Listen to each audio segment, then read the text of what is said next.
నిజం 4 అడుగులేసేలోపు అబద్ధం 6 రోజులు చుట్టొస్తుందంటారు. ఆ అబద్ధం విజయం కూడా సాధించింది ఆంధ్రప్రదేశ్లో. దానికి సజీవ సాక్ష్యం అప్పులకి సంబంధించి చెప్పిన తప్పుల లెక్కలు. ఏంటని చెప్పారు? 14 లక్షల కోట్ల రూపాయలు ఆంధ్రప్రదేశ్ అప్పులో ఉందన్నారు. చంద్రబాబు చెప్పిన మాటనే అటు పవన్ కళ్యాణ్ నమ్మారు, రెండో పక్కన పురంధేశ్వరి నమ్మారు. అదే ప్రజలకు చెప్పుకొచ్చారు. నిన్న శ్వేతపత్రం చంద్రబాబే విడుదల చేశారు. ఇందులో చెప్పుకొచ్చినటువంటి లెక్క ఒరిజినల్ అప్పు, ఇది మనం చెప్పట్లేదు. దాని కాకపోతే హెడ్డింగ్ ఒక రకంగా ఉంది, వాస్తవం మరొక రకంగా రాసుకొచ్చారు. లోపల అప్పులు చెల్లింపుల భారం అంటూ ఈనాడే రాసినటువంటిది. ఇందులో ప్రభుత్వ రుణం అంటే 14 లక్షల కోట్లు అని చెప్పారు కదా, 4,38,278 ఒరిజినల్ ప్రభుత్వ అప్పు అది. ఇకపోతే ప్రజాపద్దు నుంచి వాడుకున్నది 80,914 కోట్లు. అది ఇంతకుముందు చంద్రబాబు టైంలోనూ అట్లాగే వాడుకుని ఉంటారు వేరే పద్దుల నుంచి. అట్లాగే కార్పొరేషన్ల రుణాలు 2,48,677 కోట్లు. ఖచ్చితంగా ఇది కూడా ప్రభుత్వ అప్పు కిందే వస్తుంది. ఈవెన్ చంద్రబాబు నాయుడు టైంలో కూడా కార్పొరేషన్లో లోను, సివిల్ సప్లైస్ కార్పొరేషన్ లోను, అట్లాగే ఎలక్ట్రిసిటీ డిపార్ట్మెంట్ కార్పొరేషన్స్ నుంచి లోన్లు, ఇవన్నీ అప్పుడు కూడా ఉన్నాయి కార్పొరేషన్ లోన్లు. అప్పుడు వాటిని లెక్క తీయకుండా 2.5 లక్షల కోట్లు అప్పు చెప్పేవాళ్ళు. అప్పుడు వైసీపీ వాళ్ళు అదంతా కలిపితే 5 లక్షల కోట్లు 6 లక్షల కోట్లు అని అప్పు చెప్పేవాళ్ళు. ఇప్పుడు ఈ విధమైనటువంటి తప్పు లెక్క వచ్చింది. ఇంకోటి పౌర సరఫరాల సంస్థకు బకాయిలు 36,000 కోట్లు.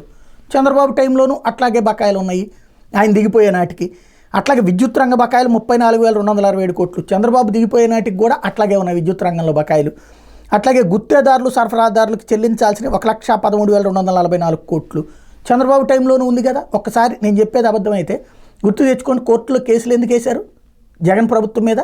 చంద్రబాబు ప్రభుత్వంలో బిల్లులు చెల్లించలేదనే కదా జగన్ ప్రభుత్వం మీద కోర్టులో కేసులు వేసి మా బిల్లులు కట్టమని చెప్పింది. అంటే అంతకుముందు బాకీలు ఉన్నట్టే కదా ఇవన్నీ.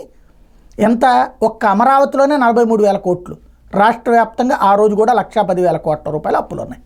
బిల్లులు కట్టలేదు. అది అంటే అప్పటిది ఆ లెక్క చెప్పట్ల, ఇప్పుడు లెక్క చెప్పారు. ఉద్యోగులకు చెల్లించాల్సిన బకాయిలు 21,980 కోట్లు అప్పుడు ఉన్నాయి. కాకపోతే ఉద్యోగుల విషయంలో చంద్రబాబు టైంలో తక్కువ ఉన్నాయి, జగన్ హయాంలో ఎక్కువ ఉన్నాయి.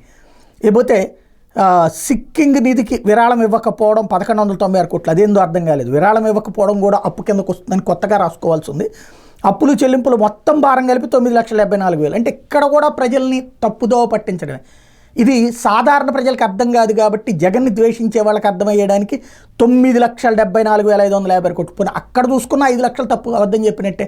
14.5 లక్షల కోట్ల రూపాయలు అప్పు అన్నటువంటి నుంచి 9,74,000 అసలు అప్పు 4,38,278 కోట్లు. అంటే ప్రజలని ఎంతగా మాయ చెయ్యొచ్చు పత్రికలు, టీవీ ఛానళ్ళు, మౌత్ పబ్లిసిటీ, పదే పదే ఒక అబద్ధాన్ని నిజమని చెప్తే ఎట్లా చెయ్యొచ్చు అనడానికి సజీవమైనటువంటి సాక్ష్యం ఈ లెక్కలన్నీ కూడా.